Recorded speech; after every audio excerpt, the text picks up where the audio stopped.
they could manage to grab a winner, although at some point it looked like that might well be Albania. So this is how the table looks. So Spain and Italy, they meet tomorrow night. Albania, Croatia still very, very much so in with a chance still of qualifying. Kevin Doyle. That, in the end, that was some finish. That was a great 5 minutes. Flip-flop halves. Like Albania first half, opposite to what they did against Italy, they came out and they were on the front foot and getting players up the pitch full of energy. Second half, they had their lead and they sat back, and you can't sit back for that length of time, 45 minutes. Croatia come into it. A couple of subs were crucial for Croatia half-time. They're a bit more direct, a bit more dynamic, greater chances, maybe a bit lucky with their goals, but then finished like a basketball game, end to end. Brilliant. It's amazing how teams can be so structured, organised, everyone in position, and then it all gets thrown out the window for about 6 or 7 minutes. Either team could have won it in the last couple of minutes, but delighted for Zagula. Is that how you pronounce his name? We're going Jasula. Jasula, because he just come on the pitch. An OG, but in fairness, he didn't put his head down. He comes up with a massive, massive goal to keep Albania in with a chance. It's extraordinary what these tournaments can do, isn't it, Stephanie? Because Jasula, 34-year-old, playing with Darmstadt, relegated from the Bundesliga this season. It's like fairy tale things, the phrase John used in commentary, from the villain and then to the hero. And he was involved at the end then as well when Albania were pushing for a winner. Yeah, they really were pushing for it as well. And he said when he comes on as well and gets that own goal, you're thinking, oh no, that's it for Albania. Croatia are going to go and get a couple more. But to see the resurgence up and towards the end, they came out of their blocks. They were fighting to try and get that equaliser, deservedly got it, and probably could have went and won it. You know, it was a really, really entertaining finish to the game. It was one, though, you'd imagine Croatia, James, would be absolutely kicking themselves over, because did they not take control in that second half? No, they did, and then obviously, you know, 95th minute, and your defender, the ball comes in your box, and your defender just flings a leg at it and plays it blind, and it's a great finish from the lad. But yeah, to be 1-2-1 in the 95th minute, they concede. Obviously, they'd be kicking themselves, but credit to Albania. Start of the second half, they sat on, didn't really do much, but in the last 5-10 minutes they really went for it and got themselves back in the game. Actually could have won it, so all credit to them. It's funny, Kevin, when you look at the sets of players there on screen, the difference between the Albanians and the Croatians we saw just there a moment ago. There you go. It's as if they're done and dusted. Yeah, what it means to Albania. You know, they're both on 1 point now. They both have a chance going into the last game, but looking at Croatia, you'd swear they were going home. Albania on a high.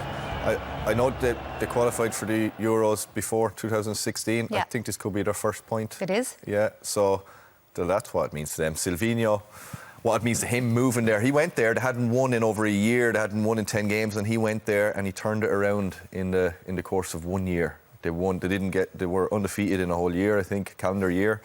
He went searching the globe for players, as I think we might have spoke about beforehand. Left no stone unturned. He's moved to Albania. He's really engrossed himself in it and gets his reward there. You see him at the end before they scored the goal, and he is urging them on. He's thrown everything at it. He's animated on the touchline, and they got a fabulous, fabulous result. You do wonder, how difficult is it to do that when you have sat back? As you three have all said, you were surprised that Albania did sit back so much in that second half, to then all of a sudden push on so much in the final stages. It just seemed to be kind of, right, we have to go and get something here, didn't it? I think, as we said, in the first half, you kind of wondered how they'd approach the second half with that goal lead, and I think Croatia getting the goals was almost similar to what happened against Italy. They sat in, they were just trying to make it difficult, but then towards the end, you just kind of went gung-ho and threw players up and created opportunities, and as I said, deserved the equaliser really in the end.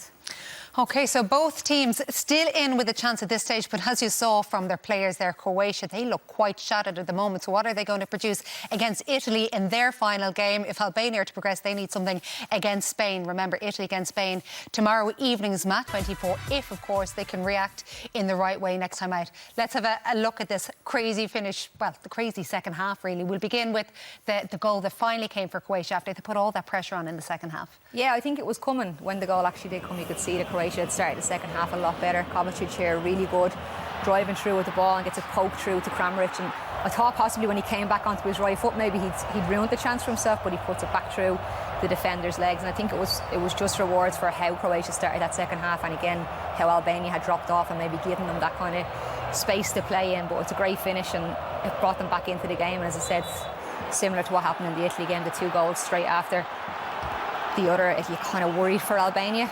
But it was a good start, a good goal to get them on the way. And again, as Kev said, I think the few substitutes at half-time definitely made that change to the Croatian team. And the worry was justified, wasn't it, James, as we saw with the second goal coming so soon after? Yeah, it was carbon copy of the Italy game. Once two goals in quick succession. But the lad Budima here does very well. Pulls it back, and I feel sorry for the lad because he's done the right thing. He's got back and they help out, and look, when the ball's drawn at you from a few yards away, there's literally nothing he can do about it. But yeah, look, he's doing the right thing. He's been really unfortunate. He's just off the bench as well. Yeah, it doesn't help. Look, it doesn't make the feeling any less horrible scoring an OG, but there's literally nothing he can do about that. Have you scored many? I don't think I have, no. Ever? No, I don't think I've scored an OG, so I can't say I can relate to the feeling he's having, so thankfully, but I'm sure it's not a nice one. I'm not sure you ever got far enough back to be able to score an OG, did you, Gavin? You saying I was on back defending, Joanne? I can't remember, but I don't think I did. No, I have no memory of one. Well, let's talk about being a hero then, because he did go from villain to hero, Jasula. Yeah, brilliant. We're in the 90th odd minute here and you think it's over. What I really liked was how Albania, they're still patient. Look, they're not just lumping into the box, and you'd be saying that in your head, just get it in there, just get it in there. They don't. It's a lovely bit of play, some nice combination work, still don't panic. I think everything's fine for Croatia here. 2v1 and don't. It gets split to 2 defenders, and this is so lazy. Brilliant finish. Don't take that away from him. But look at the left centre half, what's his name? Satula. Lazy left foot out, and drops perfectly into his path. And lovely finish, left foot, guides it in. He could have smashed it, and he could have pulled that out. Goes through the legs as it did for Croatia's goal, as so often happens. But it's a nice finish. Again, how many they have in the box? So things will go your way, Albania. They have a lot of people forward. If it does take affection, the odds in your favour that it'll drop to you. A really good goal. And you feel for it. Feel they deserve it. I've watched them against Italy and I felt they were a little bit hard done. I've been watching them tonight for long periods. They were very good, and they just get nervous and they sit back and invite pressure onto themselves. But they finished really strong and could have won it after that, actually. You do wonder, looking at, I could go back to the body language of the Croatian players.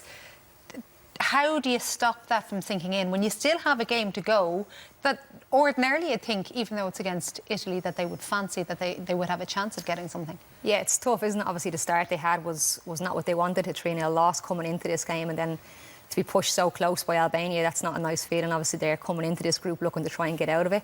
They're making it difficult for themselves. Obviously, still have a chance of getting through, but going against Italy as well, I don't know if you fancy them too much after tonight as well. So or today, should I say, it's a difficult tournament so far for Croatia. Yeah, if Spain were to beat Italy, you'd wonder then what sort of a knock-on effect that might have as well, James. Yeah, but look, they've still got a game to play. You know, like they go through, you need to win at least one of your group games anyway, more often than not. So, look, it's important. They've got a lot of senior players, so it's important, you know, that they pick themselves up. They approach the game with a positive mindset. And it's still in their hands. Like, you have to win a game of football. So, let's see. But you do see Luka Modric sitting there, his head is in his hands as if the world is all falling down. Yeah, it's tough. It looks like they've lost. They haven't. They got a point. I suppose if Spain beat Italy tomorrow and Spain are on 6 points and through, and then maybe they change their squad, their team, or their starting 11 and bring in some other players. Not that they're bringing on many weak players, Spain, but change it. It might give Croatia a chance. There's a lot of things that can happen between now and then. Sorry, that would give Albania a chance, wouldn't it? And give Albania a chance as well, yes. So it's interesting. Lots of dynamics, lots of things going on still to be decided. We'll know more after the game tomorrow night. But looking at that afterwards, you'd have to fancy Albania maybe having more of a chance of going through. You see the Croatia players, you watch their body language, they're pointing, you see them covering their mouths, moaning, shouting. It doesn't look good. You know, they're also giving out about other players, maybe the manager's decision, some of his subs at the end, whatever they're giving out about, but they're not happy. You're brilliant for reading through the hands and reading the Croatian as well. Yeah, not too bad. You'd be surprised, John. I would, I tell you that. Final word to you, Stephanie, because we're going to lose you very, very soon. So, on Albania, Can you see them building on what they did there? And also, likewise, we're talking about the body language of Croatia, but also dealing with the elation of such a big result for them. Yeah, well, I think today, so I keep saying tonight, I feel like I'm in the dark here. It's like it's night time. Today, they improved on their performance against Italy, I think. So I think they can take all the positives from today's result and being able to get that point late on. They can definitely take that confidence into their next game against Spain.